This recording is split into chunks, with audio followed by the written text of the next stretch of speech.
আমার স্বামী প্রবাসে চলে গেলে আমার 3টা মেয়েরে নিয়ে কিভাবে থাকবো? সরকার এখনো পর্যন্ত আমাদের মেয়ের কোনো বিচার করে নাই। সরকারের কাছে একটাই দাবি, আমার মেয়েদের দায়িত্ব কে নিবে? আমার মেয়ের কান্দে নিয়ে আওয়াজ করছে, আমরা সৌদি আরব গিয়েছি, আমার মেয়েটারে কান্দে নিয়ে ওর বাবা আওয়াজ করছে, উমরা করছি আমরা।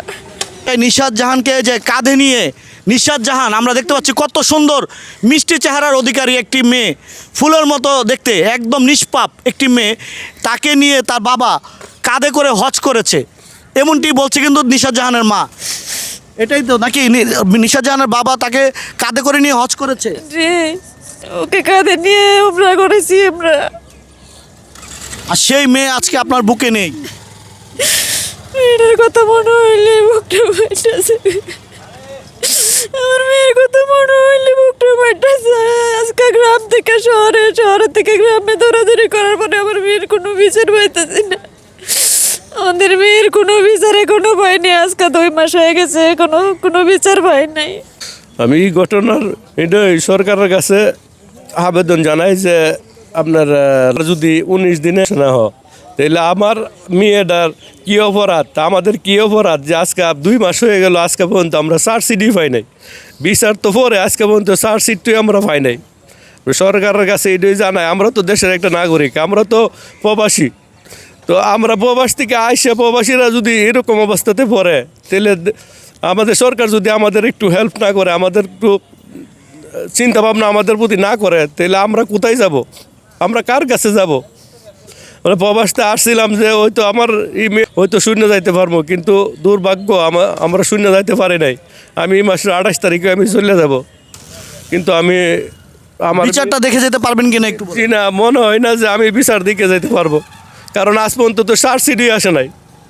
আমি সরকারের কাছে এটাই আবেদন জানাই যে সরকার যাতে এটা একটু নজরে নেয়, যে এটার চার্জশিটটা যাতে এটার দ্রুত বিচার যাতে কার্যকর করা হয়। রাত্রে হলে প্রায় সময় বলতো আমার বই করে করে জড়ায় ধরতো করে, ঘুমানোর সময় প্রায় সময় বলতাম আমার বই করে জড়ায় ধরে রাখতো। তখন বাবা ছাড়া সন্তানকে মানুষ করতে আপনার কতটা কষ্ট হয়েছে?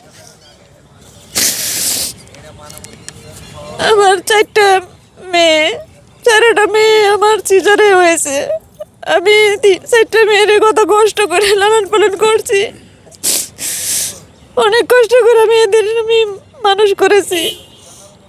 আজকে আমার মেয়েটারে এত কষ্ট দিয়ে দুনিয়া থেকে চলে যেতে হয়েছে। আমার মেয়ের শাস্তির বিচার আজ পর্যন্ত আমি এখনো পাই নাই। যে আপনার স্বামী অল্প কিছুদিন আছে, তিনি আবার চলে যাবে প্রবাসে, তো তিনি বলছে যে প্রবাসে যাওয়ার আগে তার মেয়ে নিশাত জাহানের সাথে যে ঘটনা ঘটেছে সেই ঘটনার বিচার তিনি দেখে যেতে পারবে না। আপনার কি একই ধারণা মনে হচ্ছে? আমার 3টা মেয়েরে নিয়ে অনেক আতঙ্কে আছি যে নিশাত জাহানও ঠিক তেমনি দেখতে একটি মিষ্টি চেহারার অধিকারী একটি মেয়ে।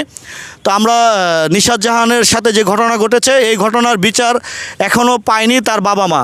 তো তার বাবা অল্প কিছুদিন আছে, তারপরে আবার প্রবাসে চলে যাবে। তিনি হচ্ছেন একজন প্রবাসী রেমিটেন্স যোদ্ধা, তাই না ভাইয়া? জি। আপনি কি রেমিটেন্স যোদ্ধা বলেন? জি, রেমিটেন্স যোদ্ধা। আমি তো দেশের জন্য, তো আমরা তো দেশের জন্যই আছি। আমরা তো আমাদের ফ্যামিলি এবং দেশ সবার জন্যই আমরা বিদেশ করে রয়েছি। আজকে 20 বছর যাবৎ আমরা প্রবাসে, আমরা তো দেশের জন্যই কাজ করতেছি। কিন্তু আমাদের দুর্ভাগ্য যে আমাদের আজকে এই মেয়ের এরকম ঘটনা হইলো, আজকে পর্যন্ত আমাদের সরকারে বা কোনো উদ্যোগ নেয় না যে আমাদের এই মেয়ের বিচার বা করবে।